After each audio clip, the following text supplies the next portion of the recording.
Yeah, there's a couple of things we probably should be canceled for, but Ain't we're wrong. still here. Right? Go for it, motherfucker. What's up, guys? Welcome to another episode of Off the Beaten Path Podcast, your new favorite podcast. And today we have Challenger Deep, your new favorite band. How are you guys doing? Great, man. Thanks for having us. Yeah, really Hey. good. Hey. Thank you. Hell yeah. Oh, we Oh, got a there's that doggo. We got Ooh, a that's a dog cute appearance. doggy. Yeah. I love dogs with like curly hair on their I ears. mean, that's so speaking of pretty. Canceled. Yeah. That dog. that dog. Fuck yeah, man. So tell me a little bit about who y'all are, where you're from, and what you do. James, go first. Okay, I'll go first. I'm James. I play guitar on Challenger Deep. I'm from Atlanta. I've been in Atlanta for a long time. Lived in Florida for a little while, but I don't think about that too much. Yeah, that's about it. I met these guys a few years ago, and we got the band going. Fuck Next. yeah. I'm Jordan. I play guitar in Challenger Deep as well. Yeah. That's it. I live in Little Five Points in Atlanta, and Nice. I love Wolf. my beautiful home here is not in the ocean as you might think. It looks beautiful, man. Thank you. Hell yeah. So how did y'all actually form? Like, how do you guys know each other? Well, that's let's go to Grant. Pliny. It's, Jordan, it's pronounced Pliny. Jordan says it best, though. Jordan, you take it. Plenty of what? Nobody. Yeah. So I met James at a I'm at James. Why James? right. I met James at a Got donked on. at a bar. does- Gotta does get the Jason- gank in, man. Is Jason like the one that roasts everyone? Yeah. Yes. Pretty much. Like all Especially day. right when he wakes up. At a Especially. bar, and we started playing guitar together, and then we met. I knew Grant before that, and so did he. You knew Grant, right, James? Yeah, I've known Grant for a Yeah. while, but he was Yeah. always So Grant was always playing in another band. So Right. while I needed a drummer for all that time, he was like, "Nah, I got shit going on actually." True story. That is Right. Crying. so then we finally courted him and convinced him to play in our band, and then we were all at a Plenty show together with Jason, so we're all there and decided we really like the way that all those prog rockers and new twinkly age metal stuff sounds, and decided to Twinkly get age something going. metal. What a great phrase. Yeah. Love that. So and here we are. Hell yeah, man. I love what y'all do because we spoke a little bit before, like, just speaking about instrumental bands. I actually went and saw, I don't remember who it was, but they were really fucking, it was like just super fucking slow. But you guys are like super in your face, like super upbeat, and even the upbeat shit has melodies. So what's y'all's like writing process when it comes to actually putting together a piece of work? I'll take that. So it's about writing that super upbeat, in your face melodies, like you just said. Pretty much. Because honestly, I'm just like, if it sounds like your daddy's prog rock, I'm like bored as hell. Right. And I want it like, so I grew up, because I'm talking now. Wait for it. I'm waiting, bro. I'm just, so I grew up listening to metalcore and just a bunch of like ignorant ass, just like hateful, loud music. And then I went to music school and I was just like, ooh, jazz. So I've been trying, my influence in the band is just like, how can we just be fun, melodic, never give a second for somebody to be like, oh, wait, I'm a little bit bored right now. But also just playing the music that we love to play, which is like, how fast can we play? How loud can we play?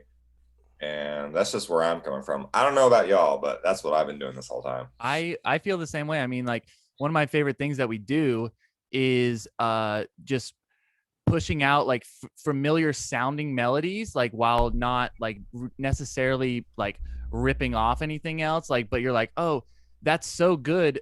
I feel like I've heard it before, but also it's brand new. And we jump from like melody to melody because we're going so fast, and it's like that's the prog side of it that we can like, you know, keep someone's attention for like from riff to riff and like from bridge to chorus and stuff like that. Dude, I just realized one of our new songs is called Assignment 13. It's not out yet, but we're like reviewing the mixes for it right now. The crazy fast tapping part, Mm-hmm. the diddle diddle diddle diddle diddle. Yeah. It's the same melody as that really popular Dua Lipa song. And I'm just like, oh wait, if you slowed that melody down by like 1,000%, it would sound like that. But just the last bit, I was like, oh shit, that's the most popular pop song of all time at this point. Right. That's hilarious. Which song? The one with the baby Oh, nice. levitating. I think Yeah. that's what it's called. Yeah. It is. I gotta listen to that again. It's See, just the da da da da at the end. Oh, okay. Da-da-da-da-da-da-da. Yeah, that's the Da-da-da. tapping part. That's Yeah. the crazy, like diddle diddle diddle diddle diddle diddle. Right. okay, speaking of the da-da-da-da-das and now all it's that just gonna shit, screw us. the video you guys did where it was a lyric video for an instrumental song, who the fuck Yeah. came up with, who the fuck edited all of that shit? Uh, Because I feel like I that would would take say forever. me and James did it, but we did have someone else do it. Don't want to. He did a real good job, but we definitely had to be like, nah, dude, you gotta like every syllable of the melody, you gotta like da da da da. Oh da, my da, God. da, Yeah. da, da, da, da. Yeah. And to be fair, that's I'm not gotta gonna be say like, anything more than that. It was incredibly hard. I could only imagine. yeah. It was Also, like that's writing all out we gotta say. the lyrics was like the most ridiculous thing I think I've ever done in my life. Yeah, and everyone has an opinion. They're like, Right. oh man, if I had done it. Well, you didn't do it, dude. Right. We did. Yeah. Like James is like Facebooking me at like 1:30 in the morning one day. He's like, hey, like this part, like how would you like Sell like this. sound that out? Like how would you just like say it to me? You know, like it's like I'm like, are you writing this out? He's like, yeah, dude. I'm like 4 pages in. Oh my God. Yeah. That's crazy. All And right. one thing I'll say about y'all's prog rock is, well, a lot of bands that are up and coming, it's musicians' music. Like it's technical, it's fast, it's full of fire, but there's no feeling. Y'all have a lot of feeling to it. Thank man. That means Thank you love to hear you Yeah. say. That is honestly the biggest thing. Like I went to the Atlanta Institute of Music. Same. You did? Yeah, back in 2010 to 2011. Oh hell yeah. Well, fellow alumni. Hey. I went from 2015 to 2017, I think. Oh, you got a morning beer. Hell yeah. Yes, Oh, sir. yeah. Definitely, bro. But yeah, it's a lot of just like, follow the rules, play the scales, do the chords. But honestly, and I'm super grateful because having gone there, I've learned so much more after the fact of just how to just push the limits and play what you want to hear. That's the thing. That was the biggest Yeah. thing for this band. It's just like, I was like, right after I graduated, I was in like 5 different bands trying to like play what other people wanted to hear maybe. But this was the band where I was just like, I just want to play what I want to hear. Yeah, And I finally agree. found these dudes who are willing to mess with my brain and I want to mess with theirs. Little PG raping. Oh my God. Dude, I was just that's the thing. It's like the universe freaking rewarded me for diving into this project and just like do exactly what you want to do, have fun, and lo and behold, almost 1 million streams later, I'll get choked up about it. You won't. And okay, but how does that feel? How does it feel to be like, holy fuck, 500,000 streams, 200,000, a million. Like, how does that shit feel? So good, man. It feels great. Yeah. It's extremely gratifying. Yeah. I mean, Extremely. yeah. I mean, okay, so like the song "Immersive," for instance, which is our most streamed song, I think it's up to like 600,000 now, maybe a little more. Like I remember writing like the pieces of that song like in 2014, 2015, like way before I met any of these guys. Well, I guess I knew Grant at the time, but like whatever.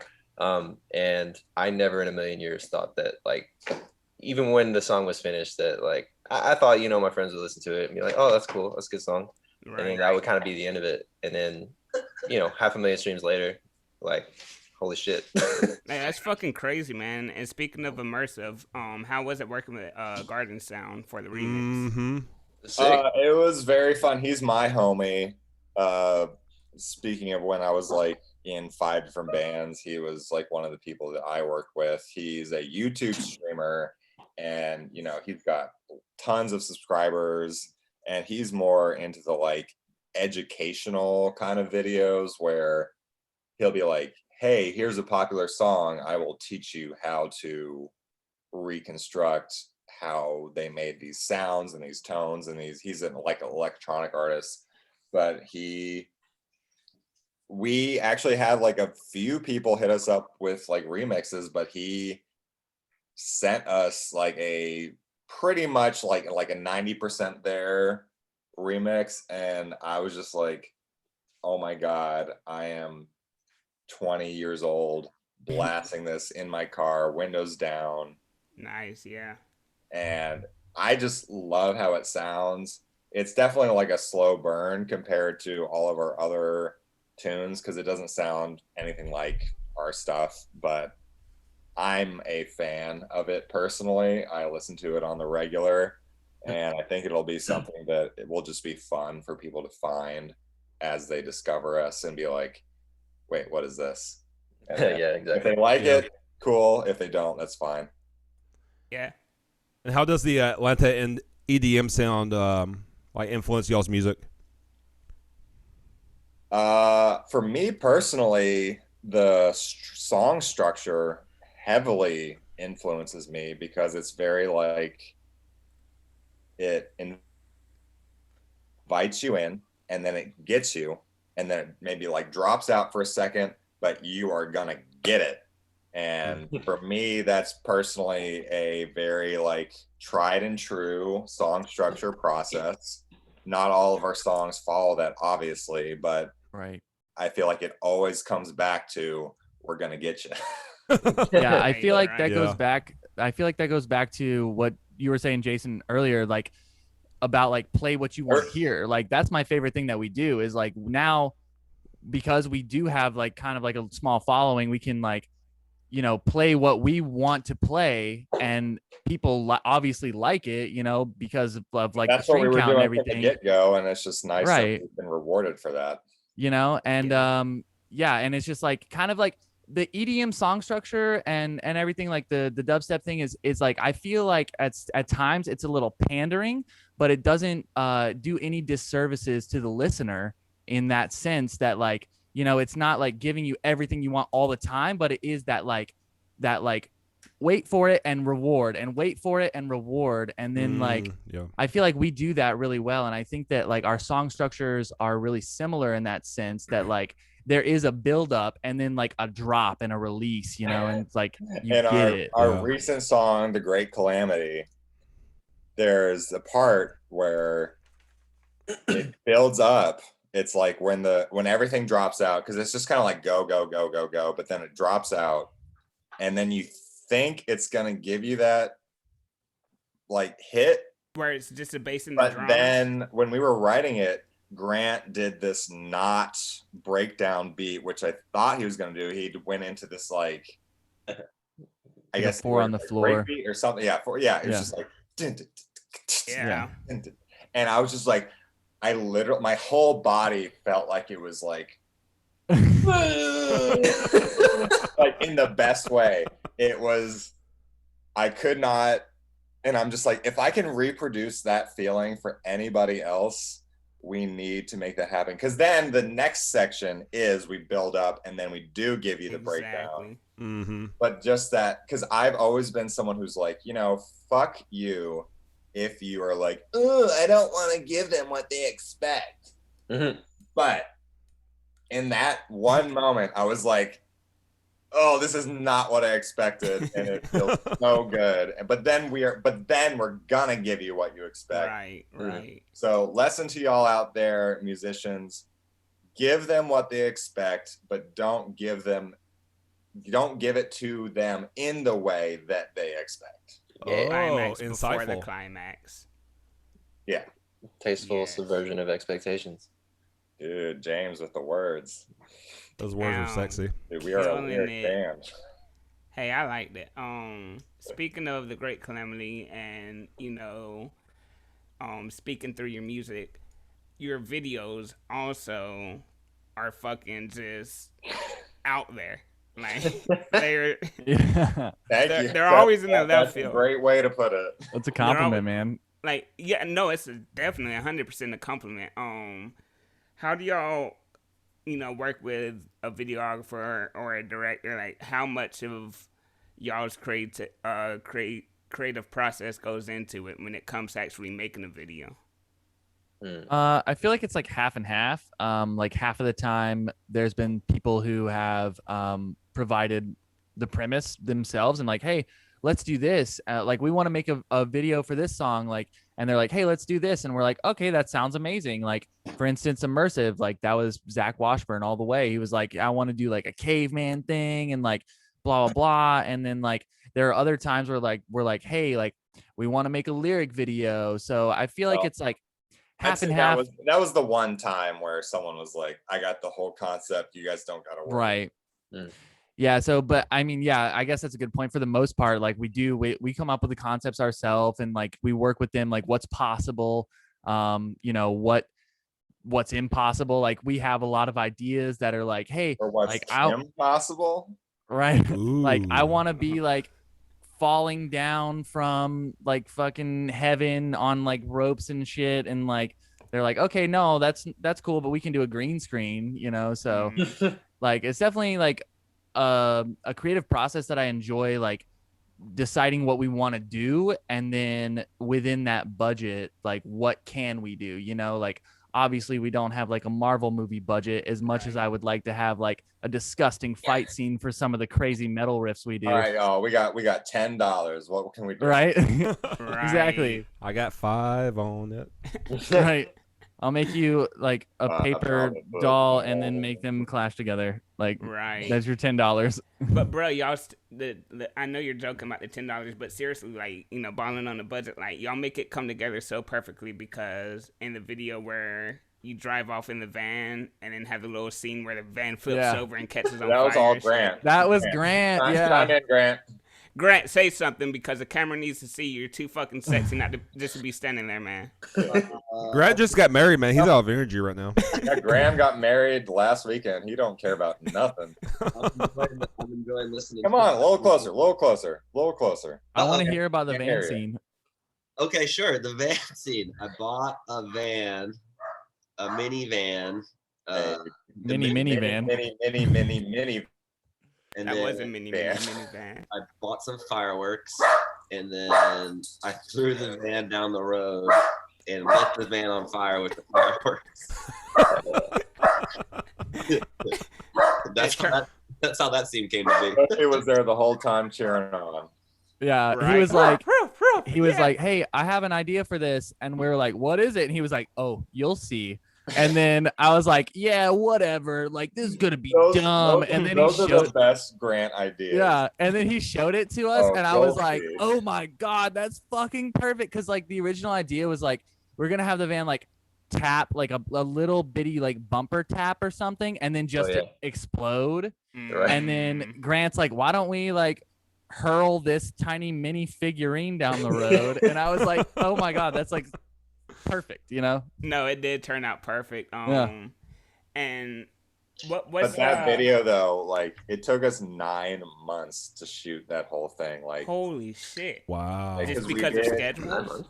Yeah, just schedules. Like we got like a lot of the performance stuff done the first day, and we shot it in a rental property. That's why like the room was like painted purely white. There was nothing in it. Obviously, none of us live in a house that looks like that.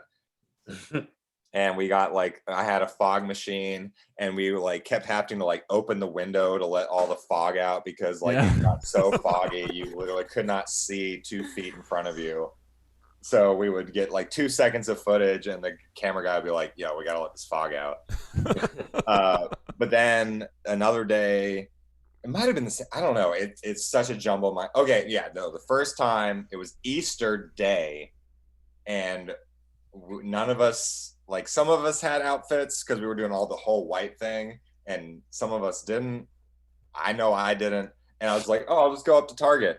Obviously, Easter Day, Target's closed. And went to Walmart, not closed. Thanks, terrible rich people. You go into Walmart and you're like, yo, I'm just going to find some nice little white shorts. End up in the girls section, get some nice booty shorts. That's what I'm wearing. I'm wearing my freaking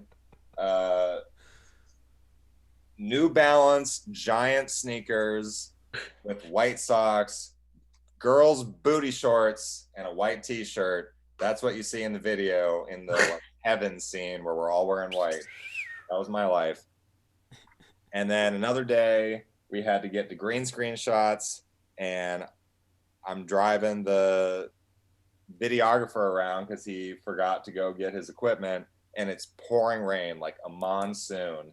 And I am so mad, just like furious. And he's just like, yo, man, accept the situation. Like, you created it. You created Who was that? situation. Was that Evan? It was Alan. But It was Alan, yeah. But it was the best advice I could ever get in that moment. I'm like, hell you yeah. created this situation, but also you are not wrong. Right. Accept the situation. Everyththing's fine. There's nothing we can do about it now. Yep. And then they were gonna edit it. Never happened. So then we went back to Zach Washburn, who did the first video. He edited the video, and he was the genius. So in that video where like we cut to Dedrick, our friend, who's the devil god, and he's also like choking us out and beating us up. Like he was the one that put like our faces over his mouth when he's like cussing our brains out. And the guitar. That was so genius. We were just, because he didn't edit it at all in the first draft, and we were like, yo, we are like a very family friendly band. We are like no lyrics, not trying to get canceled by no parents, anything like that. We're thinking about the future. Unlike this podcast right now. I like it too. But he put that on our mouths, and we just lost it. That was the best thing ever. It was perfect. Yeah. It was perfect. It's crazy how shit like that Also, happens. he improvised that whole thing. I had this whole like dialogue in my head planned, and I explained it to him, and he did not do that.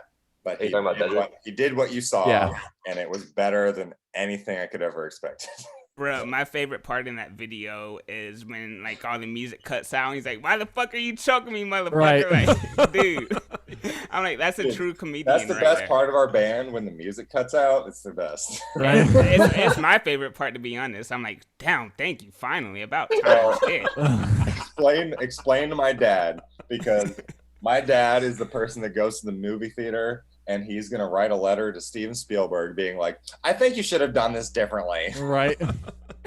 Not that we are Steven Spielberg, but I'm just saying he straight up was like, I showed him the final product, and he was like, I think you should take that part out. It's a little offensive. I was like, I am not showing this to you for an opinion. Right. Just say good job and move on. Yeah, man. this is our, Good job, son. Give me a half-hearted pat on the shoulder. Right. Get out of my face. Star on the fridge. Yeah. How much money did you spend? Pat, move on. Like, Exactly. Exactly. This is our baby. I'm showing it to you. Say, oh, it's a cute baby, and A nice, ugly baby. Good job. Right. son. I do the same thing with my dad, but like I'm like, hey, like, here's our video, whatever. And I can tell he doesn't like it, but all he goes, like, cool. I'm like, all right, thanks, that's- man. Like, you know, like, I can tell you don't like this shit. Well, at least he doesn't feel obligated to tell you everything that he feels about it. I was about to say it's better Right. than an opinion of. I don't know. Maybe it's Yeah. two sides of an extreme. Right, but that's why I Pretty much. don't. That's why I don't show it to That's my why mom. I don't. That's You why know? I don't. That's why I don't show it to my mom. Bruh, you let know? him be country for a second, man. Right? Jason's Come on on, man. everyone's ass. I'm in little 5 points. It's fucking like 75 degrees outside. You Like, see, he's in Japan right now. That's why Grant ain't saying shit. He's like, I ain't getting roasted. Welcome, Not today, motherfucker. welcome to our practice room. It is Roast Central. Oh my Oh, God, shit. Clarence! Oh my God! And his name's Clarence. Look at Thank that little you. boy. Oh God, that is the Oh my god. best Hell I've ever yeah. seen him. Something I was very upset about was I bought tickets to the big show, the big Yeah. gig, and Yeah. fucking Uh-oh. ended up. I know it's gonna sound weird, but I ended up taking a nap and overslept it completely. Oh Ooh. no. And I woke up and we was- were band number 2. yeah. I missed the whole thing. 20? Oh, you missed the whole thing? I missed all. I was like, dude, if I drive 45 minutes to Atlanta right now, like, Right. I'm gonna Yeah. see one band maybe. You know, You maybe. didn't take a nap. You went to sleep. Right. It's like, dude, it was like half the day. You went Right. to bed. We Yeah, were it was, trapped there for like 8 hours. Where were you? I was Oh, asleep. God. Damn. I was asleep.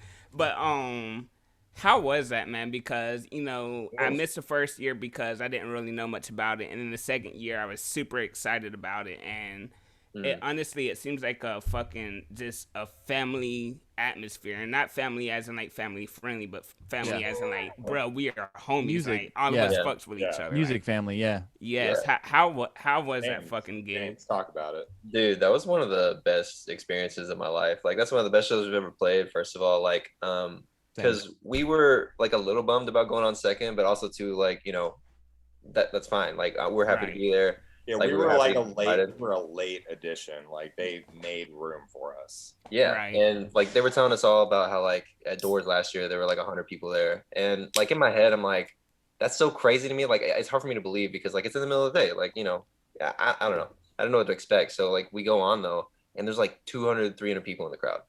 Like at like what was that, like 1:30, 2 o'clock? It was like yeah, 2 I or think it was- 3 or something. Yeah, I think it was 1:30. That was our set Dude, time. it was like Right. 4 in the morning. but yeah, it was like there was just a shit ton of people there in Hell, which was that was our first time playing Hell at the Mask, and like we played, in my opinion, a great set. We had a lot of fun, and like backstage the whole time because we couldn't really like go in and out too much, but like all the bands were packed back there, and we knew like a lot of people, made a lot of friends if we didn't know them, and got to see a bunch of amazing music all day, and yeah, it was one of the best days of my life, honestly, musically That speaking. was the day that I finally figured out that Carson from the Callous Cowboys liked us because we met him several times. And then I'd talk to him on like Facebook and he'd just be like, "What do you want?" And I'd be like, "I guess nothing." But then we were there and they showed up and he literally did a giant front flip into my lap and kissed me on the cheek. And I'm like, all right, He I fucks guess with you us. do like us. Because those guys are some of the funnest, like off the wall people. Like just oh my God, I'm such a fan of them just as people and what they do. And then when we played our last show of 2019, like speaking of the big gig, obviously it was amazing. And it was like, oh yeah, 2020 is going to be the best year ever. And then Nope. we played 3 sold out shows back to back to back. And we were like, oh, cool, we're a band. We can make money from this. And then we Right. played change of schedule. Yeah. But if you're listening to this in 2035, there was a pandemic in 2020 and it sucked. And all of entertainment industry was canceled. But at our last show, we opened for Sater's Locust Album release. album release. Yeah, thank you. Yeah. Words. It But was a good show. dude, like Callous Cowboys, like 3 of them, front row. They were just rocking those horns, just like Singing all the words. yeah, singing every lyric to all of our songs. It was just like you could not ask for it. Like, They said "woo" and And that's "Rufio," and like- that's all the words. and Yeah. I'm gonna skip your inevitable question of what it's like to be in the Atlanta music scene, but having done it for like the last 15 years unsuccessfully, it's super nice finally being in what I would say a very good band, and then also seeing all these other incredible bands just like popping up at the exact same time. Sater, Callous Cowboys, Starbenders, Cascadent. There's this band called Challenger Deep. Y'all fill in the blanks. There are so many good bands in Atlanta. It's insane. There's not many blinks to fill in because, I mean, the Callous Cowboys and Sater, you know, and you guys are some of the best bands, in my opinion, when it comes to the Atlanta local scene. But how was it fucking playing a house show with the Callous Cowboys and fucking Norma Jean? Like, how was that? Great. It was amazing, man. I mean, like, so we've been in that basement. I mean, I've been to shows in that basement before just as a crowd member. We filmed an unreleased music video in that basement because Right. it was no bad words to be said. It was just nope. Just not gonna post. Just not gonna release it. Yeah, it was fun though. I mean, like I've been to shows there before and it was just like that was the most packed I'd ever seen it. I mean, I feel like if a fire marshal was there, he would have like just He would have crowd surfed just like you, Jordan. I think so. I don't know. Yeah, I mean, I crowd surfed. I was like up in the like they were pushing me like up into the wires that were hanging down. You were basically on the next floor. Yeah, it was amazing. I mean, like, that was when we were watching like the bands or whatever, but like playing it, it was just like, that's where I really like draw a lot of like my musical like power from, is like being like close to people, like, and like feeling the sweat, you know. I want to feel like the headbangers in the front row, like sweat drip on me. I want to spray the water everywhere. It's just like, it felt like such like a raw experience that like it was empowering to know that like people are that passionate about the music that we play, you know what I mean? Like, and it was just like everybody was right in front of me. There's no stage. It's just my pedal board and a person like right there, you know, like, and just to deliver that like raw experience, it was empowering. It was fucking phenomenal. I fucking love it, man. Same. So when I think about like life and I start to reminisce, I always go back to like Friday and Saturday nights from like 04 to like probably 2010 at the Masquerade. Dude, the Masquerade. So I mean, that's just, I feel like I'm gonna be that old man that's like, yeah, back in my day, motherfuckers, like here's what we did. But for each of you, what's probably your favorite show at the Masquerade? Woof. That's tough. Wait, let me ask you this before. Did you guys ever get to play at the old Masquerade? I didn't. I have played there, but in other bands. Okay, well let's go with Bobby's questions with the new Masquerade favorite show. The old Masquerade, fuck the new one. Masquerade. Fuck you. The new Masquerade. Just the Masquerade in general. It's a fine establishment. Yeah, the new one's not like fucking levels. Like Heaven and Hell are like next door neighbors, not like up and down. Yeah. Fuck that. Yeah, it sucks, but no, it's great. It's still great. Like fucking Joe Warren They're and all actually them. changing that. They bought the entire like second floor of the entire complex, and they're gonna like completely redo it. Nice, Yeah. nice. It's the same establishment. Anyways, Grant, you go first. Okay. Yeah, let's hear your sexy ass fucking talk, man. Lean in, baby. Lean Fucking in. eating pizza and drinking seltzer water. What? Shoulder tattoos and We shit. had I love we had a shoulder late night tattoos. last night. Favorite show at the Masquerade. The Big Gig. Of course. Old man. That was an easy one. Okay. Yeah. There you go. All right, James, you probably have some thoughts. Well, I thought we were talking about the old Masquerade, right? Any Masquerade. Any show. Masquerade, Okay. yeah. Even if it wasn't in Challenger Deep, like any fucking Masquerade experience, that was your Especially. favorite.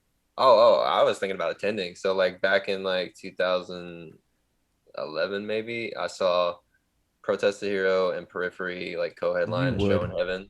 Mm. And I didn't even fuck with Periphery at the time, but now they're one of my favorite bands. But like I'd heard like a couple of the singles, like I don't know, Icarus Lives and Buttersnips and I stuff. can't imagine that. Yeah, I know. And like I think like when Buttersnips kicked in, I was like, oh shit, I know this song. And like I like Stupid name for a song. right. And I think Dedrick was there with me actually.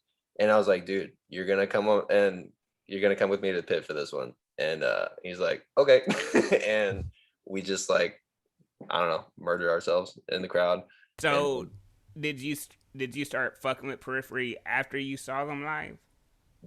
It's hard for me to say because like I had seen them live like 3 times before I like really got into them. Like I had heard, you know, those 2 songs I mentioned, and then I think Periphery 2 came out.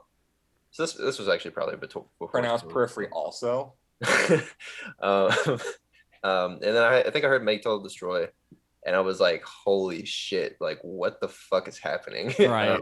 And that's what like when I really started. You're just looking at the right hands. You're just like, how? Yeah. How? Also in Purgatory when I was in college, so this was probably 2011. Like I was a huge fan of the Human Abstract, and I saw they were coming to the Mask, and they were coming with Periphery, and I was like, oh, I've at least heard of that band. Like I'll go. And I brought this guy with me that we were kind of loosely friends, and we got the last 2 tickets to go into Purgatory for that show. And the Human Abstract played, and it was phenomenal. Yeah, you know, but then Periphery came out. I was like, oh, you know, I'll stick around. Like I gotta see what's up. And it was fucking crazy. Like I didn't. First of all, they didn't have amps at that time because they were going all direct through the Aspects and stuff. And I was like, where the fuck are the speakers? Right. It's like, And, how are they making sound? Right. Is this fake? Like it looks like they're playing. But trying to do Simulation. that What the fuck? yeah. And I picked up one of their shirts, and I think it was probably around then that I was like, all right, I gotta fucking check these guys out. All right, Grant with a J. Can we actually go back to you? Because I like the direction that James just went with it.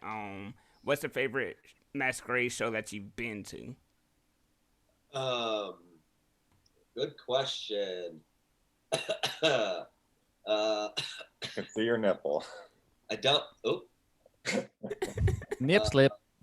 damn. Can I go with my favorite last show? My favorite show of last year. Do it. Just any show. I'm gonna do Hikes, baby. Well, Hikes was really good. That wasn't at the Masquerade, but they did book that show There you go. at the Drunken Unicorn. Yeah. We played with Champagne Colored Cars and Hikes. with them. Yeah. They are like one of our influences. They're one of the we played with I think 2 of our influence bands so far. We played with Hikes and we played with Via Luna at Plus Fest in Texas at Sick. the very end of 2019. That was incredible. Hell yeah. So, Jordan, favorite show that you've been to at the Masquerade?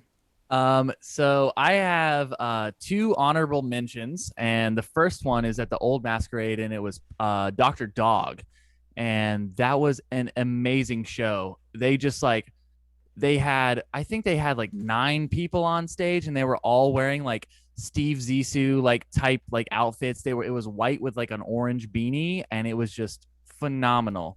Second one is our band's Inception credited Plenty. I mean, that was just anytime I see Plenty play, I mean, I've seen him like 3 or 4 times I've seen now, it, and plenty of times. yeah, plenty of times, right? And he puts on a phenomenal show. I mean, it's just like the perfect mixture of like smooth confidence and like holy shit, I can't believe this is happening. Rock out. Yeah, for a dude style. that literally just stands there, Right. and just plays guitar, no motion, no anything, and then he does like a little stand-up bit between each song.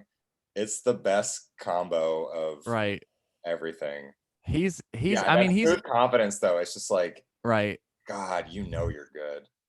He's a great performer. I mean, all around, you know, he's a fantastic recording artist, and he puts on a really great show with like a good mix of like look at me and also let's enjoy this shit together, you know? Mhm. And then probably my all-time favorite show that I've seen at the Mask was at the old one in Heaven. And my sister was dating this guy who worked for a parking garage company. And he was like, hey, do you guys want to go to the Masquerade tonight? I don't know who's playing. And I'm like, sure. So we like go on what is now the Beltline, but it used to be like a street. And we climbed down like the bridge that was like on the street that's over the Masquerade. So we climbed down like the side of it where like there's this little trail where people have walked that you're not supposed to be. And we go down there and we like, I'm like, cool, like, why are we going this way? Like, why didn't we just park over there? So he's like, don't worry about it. So we go and we like, he's like, hey, what's up, Jimmy? And Jimmy's like hugs him or whatever. And like we go into this door that says like employee access only. And then we go through the parking garage, up a flight of stairs, through the parking garage again, down 2 flights of stairs, and through this door. And when we go through the door, it's like the crowd is right there. You're not supposed to go through that door, but he has like access to it. Right. And then Zach Wilde is doing a solo in my face. In my face. Oh, And I'm like, was that the new Masquerade?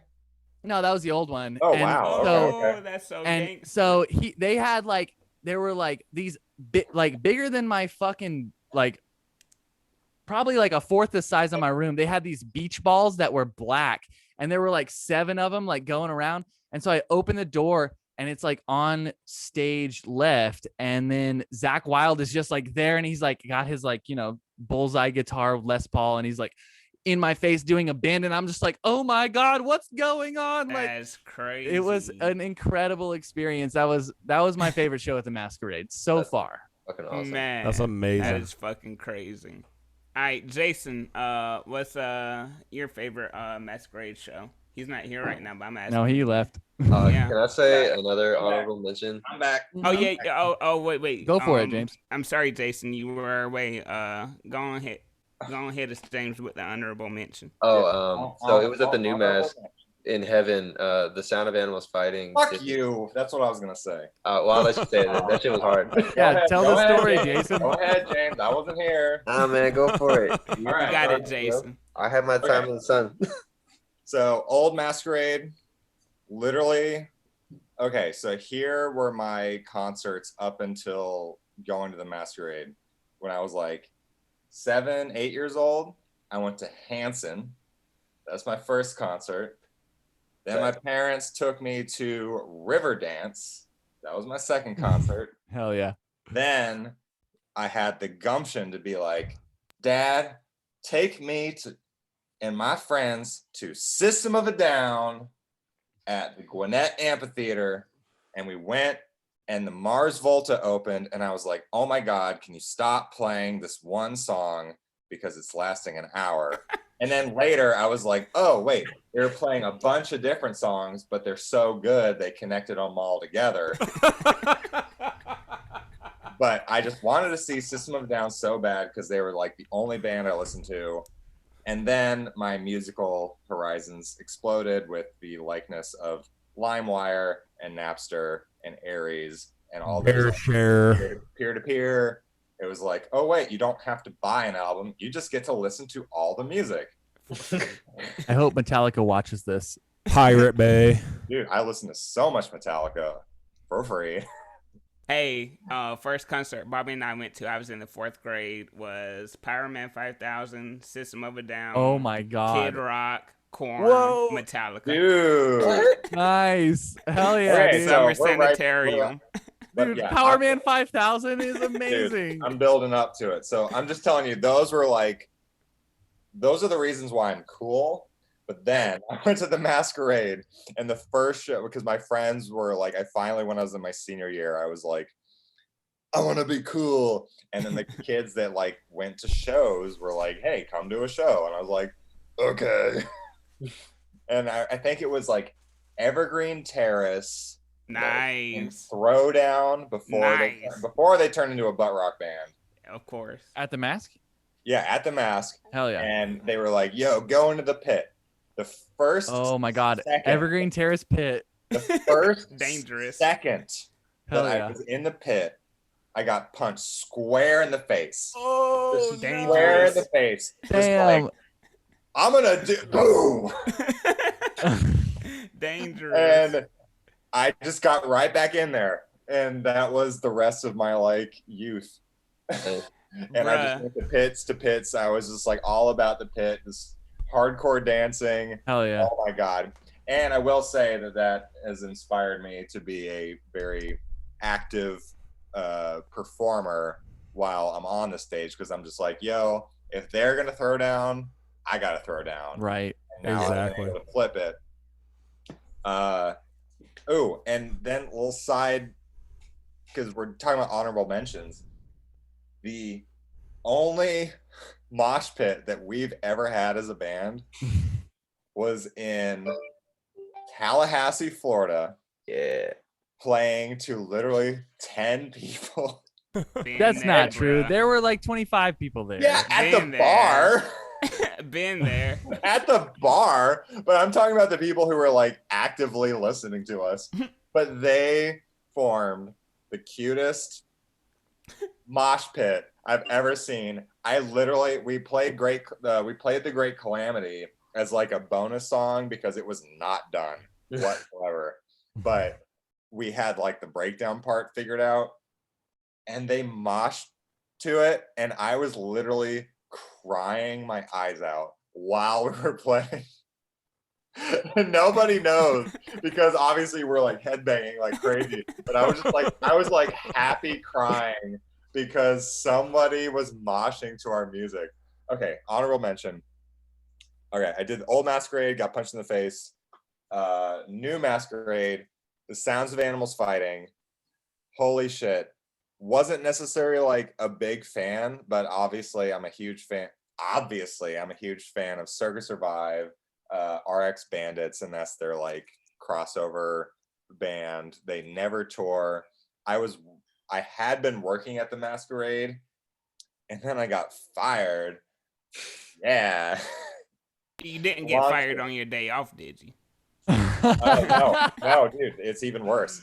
I was a local booker, then I got promoted to marketing manager, but I was going to AIM at the same time. So my schedule was like, wake up, go to work, sit in rush hour traffic to get to school, go to school till like 11 p.m., drive home, get home at midnight, do homework till 3 or 4 in the morning, do that for 6 months straight.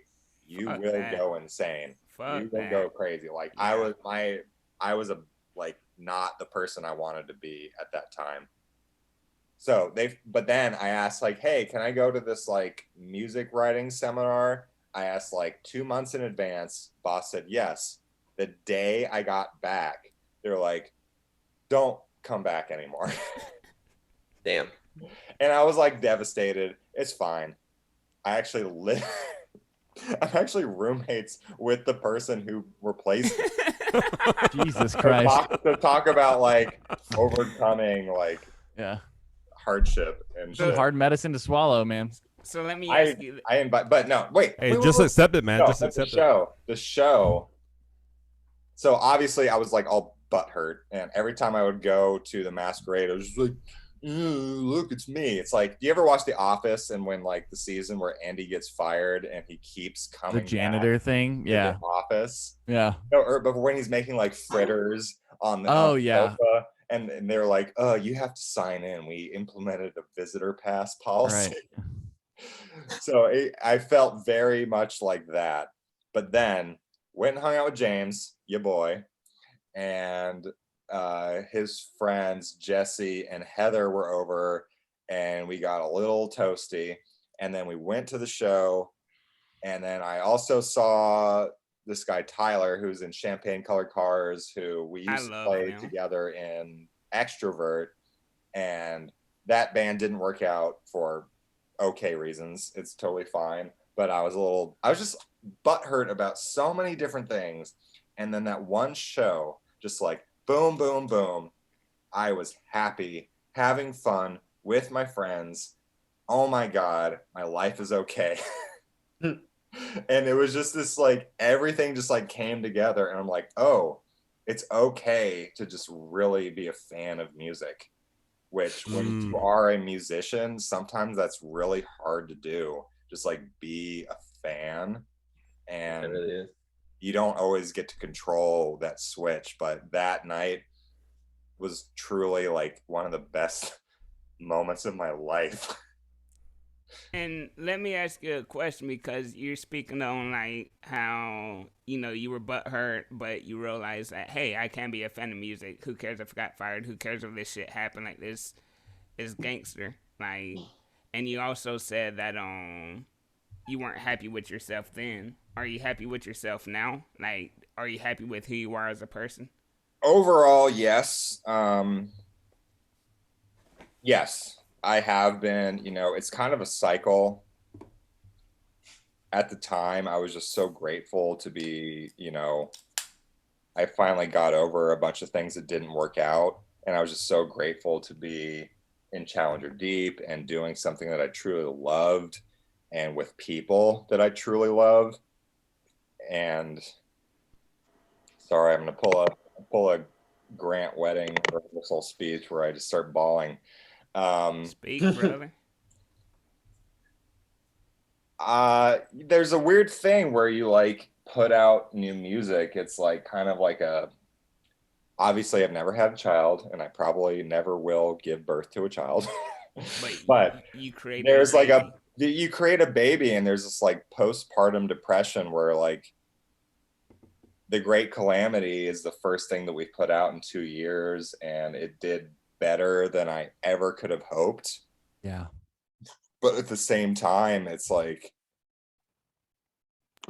I don't know, there's this weird like sadness that comes along and hopelessness that comes along with just like putting yourself out there and just having all of your emotions be tied into what strangers think about you. Right. I mean, whenever you start a band, it's like a marriage, you know, you share the space in the tour van, you know, or bus or whatever you have, and Dude, it's like marrying your family. Right. And you know, you share finances, you share you know, creative input. It's like being married to the person you also work with, you know, and at the same time it's like 3 other smelly dudes that are just like you know, like, and it can be really hard. And when something like that ends, it's, you know, when you've like taken that identity on, it can be devastating. But at the same time, you know, like, I think that I speak for all of us when we've had projects that didn't work out and we're not in anymore. And, you know, it takes like a really mature understanding of how like relationships work in general to move on from that and think like, you know, what's, you know, okay, where do we go from here? What's the next thing? Like, how do I play the music that I want to play? Like, who can I get involved with business wise that like I can, you know, it's like pulling yourself out of that depression for me personally is like, you know, yeah, you have to mourn the death of the project, but like at the same time, there's, you know, there's great things on the horizon. There's the start of something new. Oh God. Nice no, fucking Jason. Let him speak his shit, man. Don't fucking it's God. a little.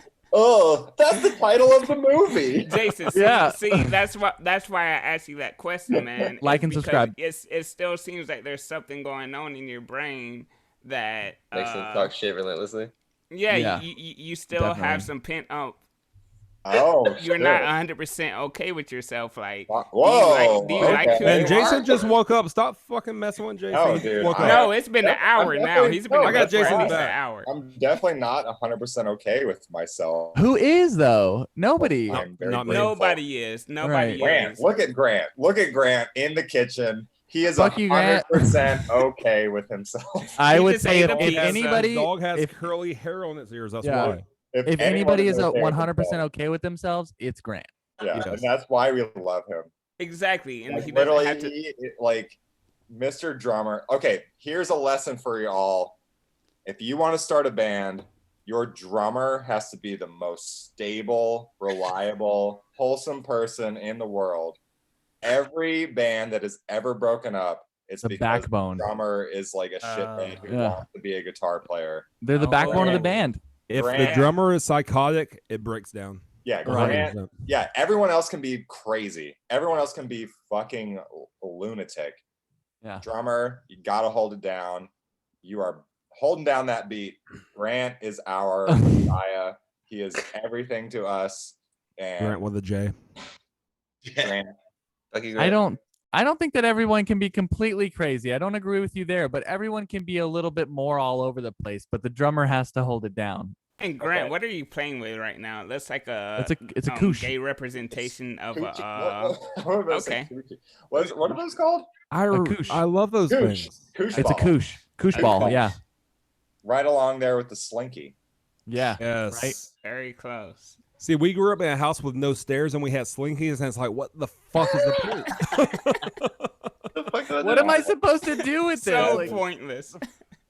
You'll Like, be we in just, like, therapy. let it You'll be in drop. It's like therapy it for doesn't that do one for a anything. while. that's hilarious. I don't have stairs. Like, why did I get this for Christmas? Yeah. Like, What is life? Why am I alive? Does That it happened mean too. to Like I anything? learned about Santa Claus by my own logic when I was about 5, because I was like, we have no chimney. Magic Right. doesn't exist. Is this guy a fucking escape artist? Like, is he just breaking into the house? Yeah, dude, he's the Yeah, that's all he does. opposite Yeah. burglar. Right? Where's he come from? Like, he breaks in to give a shit. That doesn't right. happen. My parents told me that he came in through the air conditioning vent.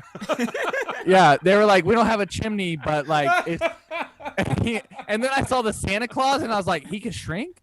Like, Or does he slice himself into 10 pieces and slide through the vent? And then exactly, and just reassembles. Is he an amorphous blob? Right?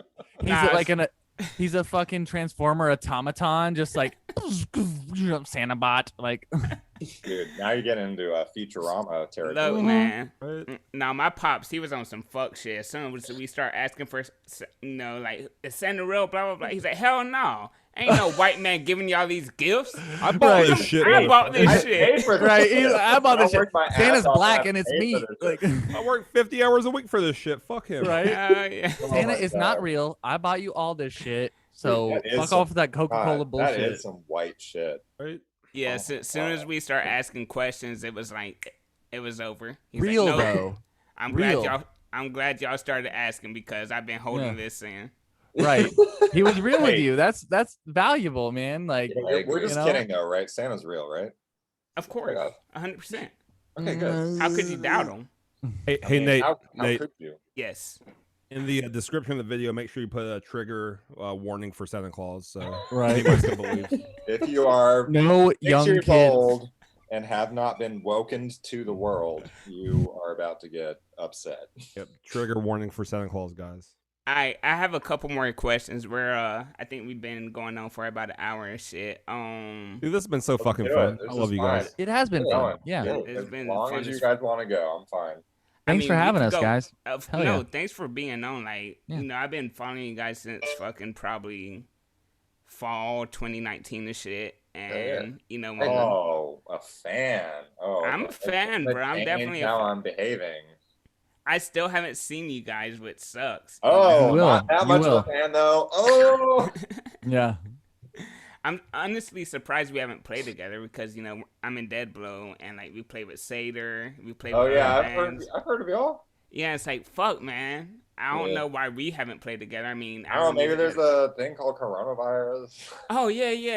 There is that thing. If you're watching this in 2035, James, Texas was all number back, 1 to open dude. up. Georgia's number 2. Just wait for it. I don't know. Florida was number. I'll say Florida is number 1. I don't know. If we're gonna Yeah, but get Florida a little, never bit, little bit closed. of little bit of politics real quick. I dislike Brian Kemp with every ounce of my body, but he has never been a Trumper. Him and Trump notoriously did not get along.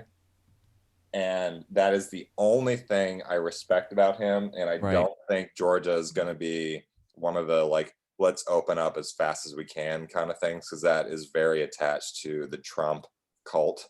Mm. Mm. Well, he. Yeah, I mean- politics. I know it gets real. It gets real quiet. Yeah, Trump in was politics. like making a speech and commenting about Brian Kemp's body. You know, he was like, he's a small guy. I Well, don't see how he like he played also linebacker. said Like Ted Cruz's wife is ugly and his dad was assassinated Kennedy, and Trump and right. Cruz is so far up Trump's asshole. It's Anyways, spoiled. point of it is, I hope we can play a show together soon. Yes, that would That's be the fucking moral amazing. of that story. Yep. Yes, that would be fucking amazing. So when you guys like write songs and shit, like how? Well, usually when I'm writing songs, I'm also shitting. Alright, so when you're shitting and you're playing bass and you're writing a song, like how? Because James, we spoke a little bit before. You know, Jason was late because he fucking missed his alarms and shit. But we were speaking before we actually came on Shade. camera on how when you're writing a song, you actually have feelings that are coming from it, rather there's no right. lyrics or anything before. Like, Yeah. what's some of the topics that's in your head as you're creating a song? Well, I mean, it's different nowadays because like I've learned that I can't just sit around and wait for inspiration to strike. And in the past, inspiration would be like being really fucking sad typically. That's super important. Yeah. Yeah. So like immersive, for instance, like seeing people around me like addicted to certain substances and how that was affecting their lives and how certain things were affecting my life in similar ways. And like, so, I mean, I went into that with like a lot of anxiety about that, a lot of like thinking about, I mean, how to make my situation better, how to make my friend's situation better, realizing that I can't really do shit for other people unless they want it for themselves, you know? Right. And I mean, I don't know, like, I don't know that necessarily comes across in the music. And like, honestly, I kind of hope it doesn't because like, that's a real fucking bummer. But like, I don't know, like, I mean, it's hard to describe, I guess, connecting like certain musical phrases or like melodies with like those feelings in my head. Like, and it's not like I think of like how I'm feeling and then that comes out. It's more like I'm playing around with my guitar and I'll land on a certain passage or something or a certain musical phrase. And that'll sort of like resonate heavily with how I am feeling at the time. And Well, also, that kind of like, segues into the question I've been waiting to ask. So with me, when it comes to electronic or instrumental music, I love electronic music. Yeah. or Yeah. instrumental music. I love that y'all can tell a story with no words. Thanks, And I man. listened to the Great Calamity Yeah. when doing some research on you guys. And here's the feeling I have. I wrote out like a small paragraph. Oh man, this is amazing.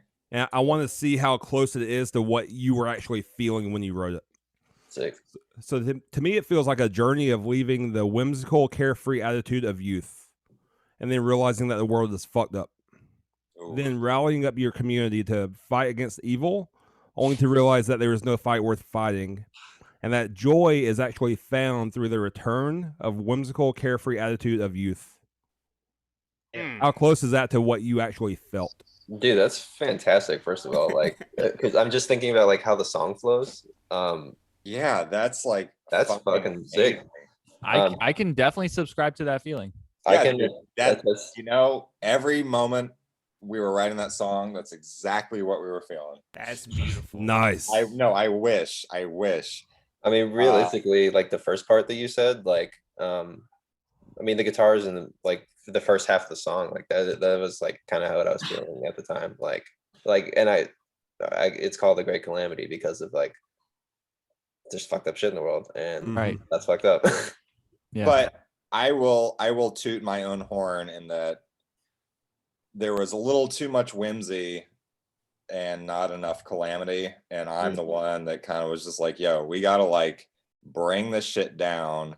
Because that's always been kind of like up until the new music we're putting out where I actually wrote some songs.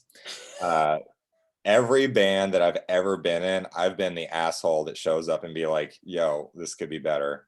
And for this song, I was just like, yo, we need to like drop this shit down, get real moist and tender, and then bring it back up. And I think it worked out. I think the people's like it. But that description is just like,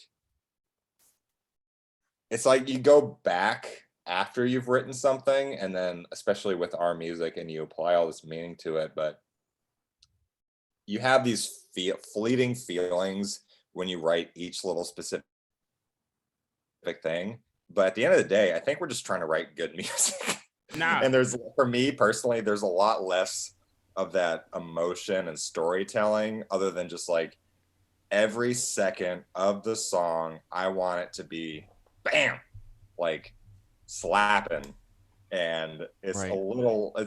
maybe a little less emotional or story related than people would think. But I really love that description, because obviously that is truly how the song feels. Mm-hmm.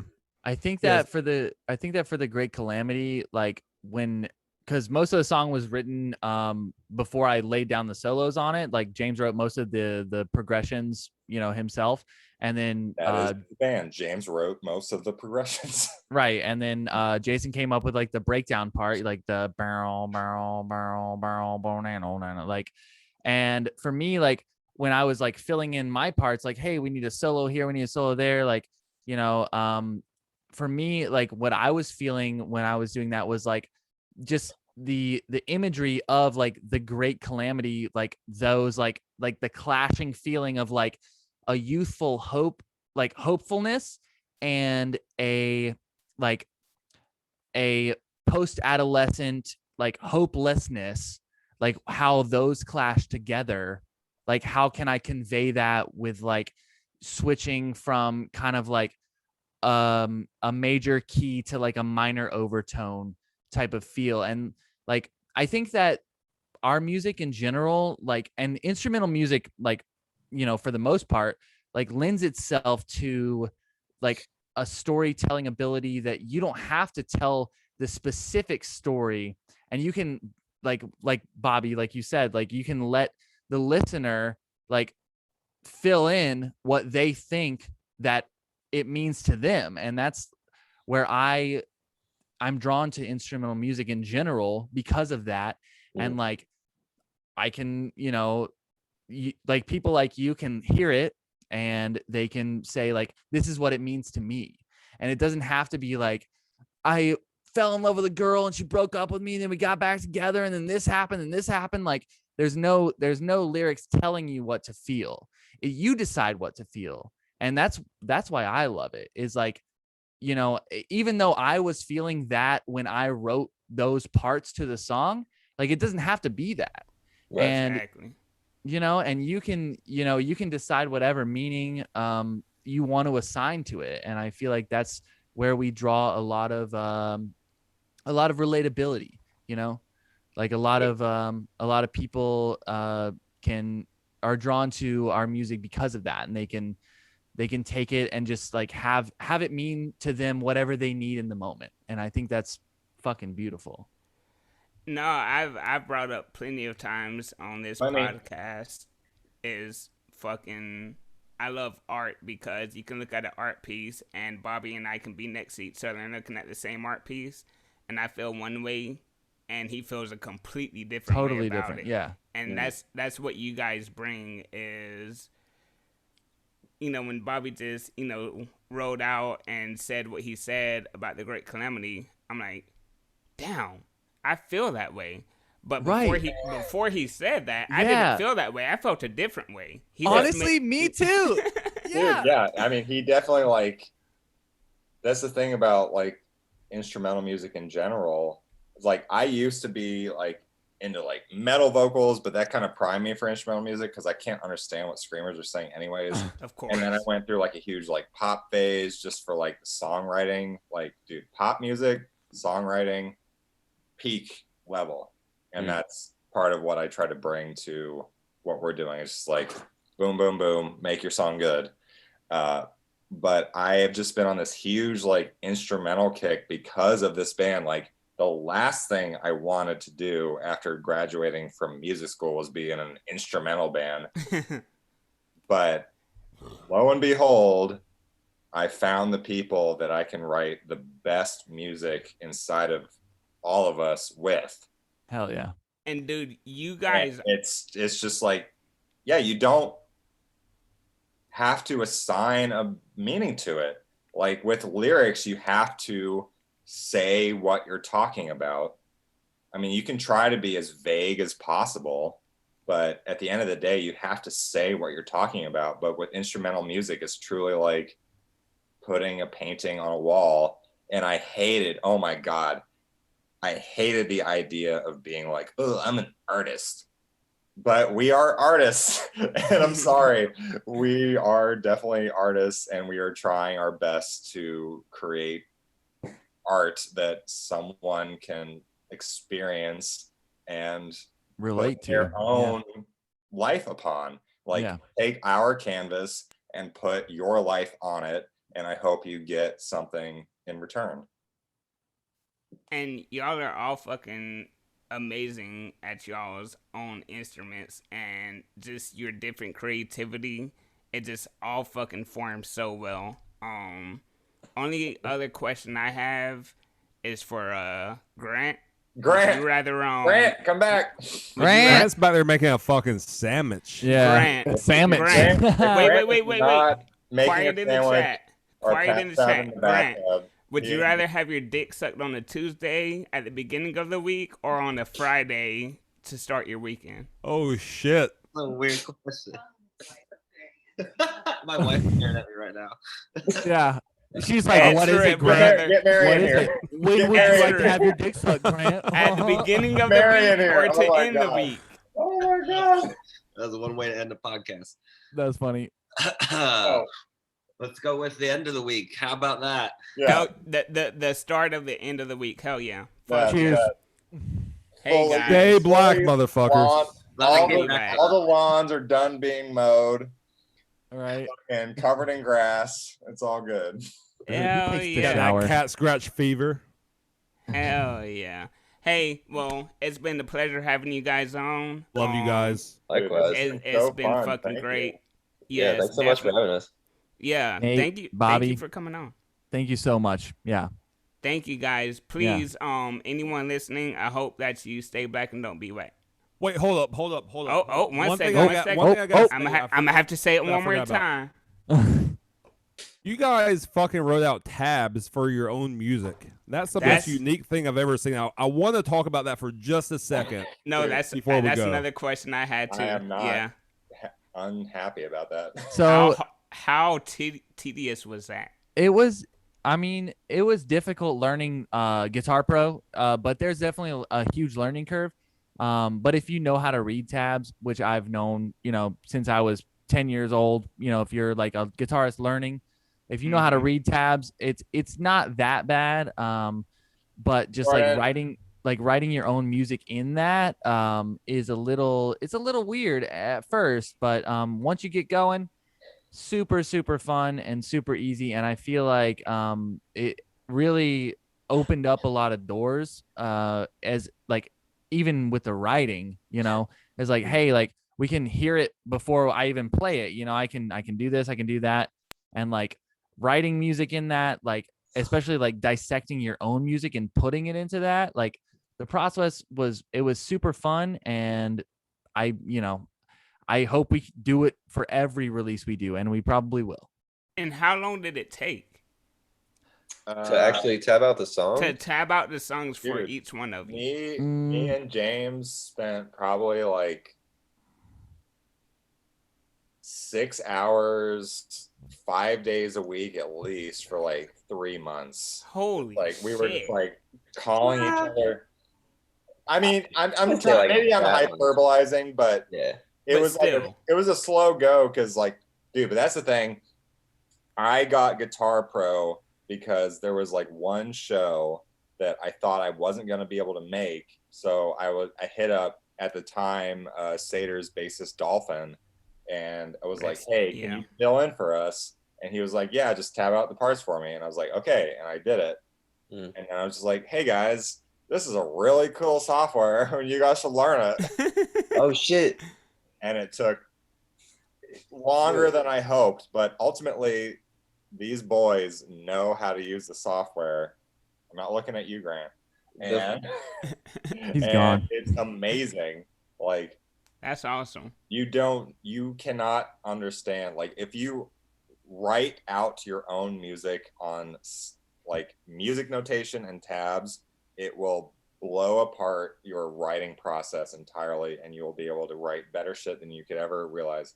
But so we were just like, oh shit, Sater's releasing their own like music on tabs. We should do that too. And then I got what basically all of our passions are based out of jealousy and fear and wanting Not to true. compete with everybody. At least mine. I'm just speaking for myself. Right. So me and James got together, and he was just like calling me, just being like, oh, I can't figure out this part. How do I do it? And I would be like, 1, 2, 3, You gotta tap it out, man. yeah, okay, that's how you do it. Yeah. But now he is like, oh my God, it kills me how much better than me he is at tabbing out our music. He's like a freaking dynamo. It makes me disgusted with Hey, man. Also, fun fact, for the longest time after Jason got the software, I was like, no, fuck you. That sounds fucking lame. I'm not doing that. But like pretty close to the start of quarantine, I was drunk and I was like, yo, you know what As would be sick most right of now? everything we've done starts. Right. I was like, man, I really want some cheese right now. So I got this cheese knife and I got this cheese. And I'm like, boop. And it went right through the fucking cheese, right in my index finger. Oh, And I was like, damn, I probably can't play guitar maybe ever again, but definitely not for a couple weeks. Hey, Jason, what was that shit you wanted to do with the Guitar Pro software? And that's when I started doing it.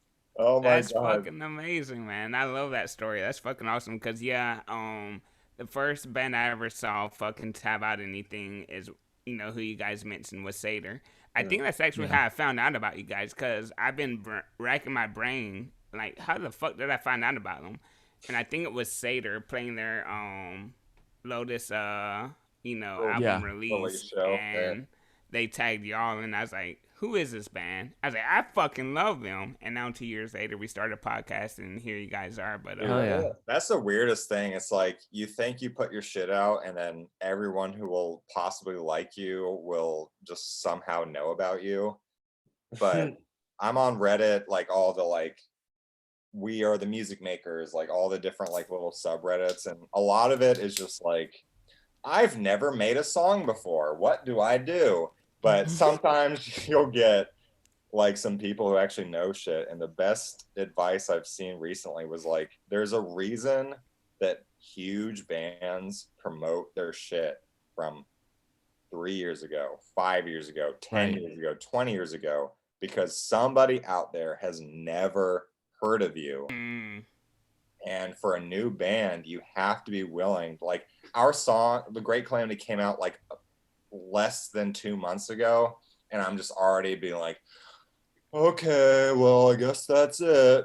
right. No, you have to push it forever. Yeah. The rest of your life, Of course. Yeah. someone out there will be, holy shit, this is my favorite band, and My I will jam. be 60 years old, and they will be like, oh my God, my goal is to be the King Crimson that nobody will fucking shut up about. Exactly. So- Just because your core fan base has heard it, there's other people that have never. But heard even of our it. core fan base, there's probably a bunch of people who haven't heard it yet because Same. they have lives. Yeah. So back to a little bit what you were saying, Nate, is like the first band that I ever saw like produce their own tab book was Plenty, and I know he keeps coming up in this conversation, but like, I mean, he's been a big influence. Like, so like when he had his I merch just wanna table cut you out, off really quick. I was at their show, that show we went to, and I went to the merch table, and I was like, "Oh, this is like a cool like journal notebook." I thought Right, it was just same. like I thought it was like an empty notebook, or, right? Like diary. Like I want to have a diary.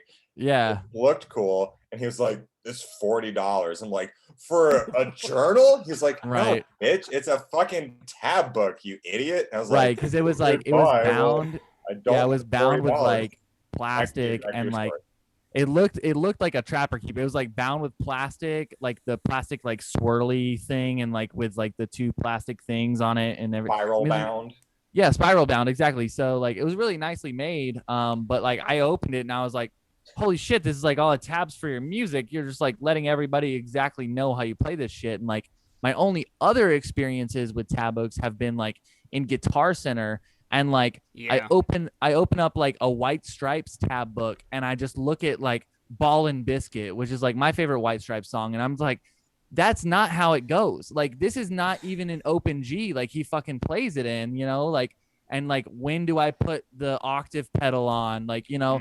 So like I listen to the classic guitar learning process of going to Ultimate Guitar, right, looking at Yes. it as someone else, and it's not right. and then watching the video of them playing it and be like, this Nope. isn't anything Right. close. to Not what it. Right, exactly. Well, there are like a bunch of companies that like they take it on for themselves to like release that content when it's incorrect, you know. Like Ultimate Guitar is like it's user based where like any user can like release the content, but there are also like publishers out there that publish like content like that that's just wrong. And like for somebody growing up like a 10 12-year-old kid that's learning to play guitar, Yeah. some of their favorite musicians, and they buy this $20 tab book at Guitar Center, and they're like, hey, like I can't make this sound like that, you know. So it's empowering to take that on and also like have Guitar Pro and have those software that like enables us to like put out the exact right like thing that we do. Like this is how you make the sound, this is how you do it. Like there's no like hiding behind this like weird like filter of like it goes through a publishing company and some guy was Exactly. guessing, you know what I mean.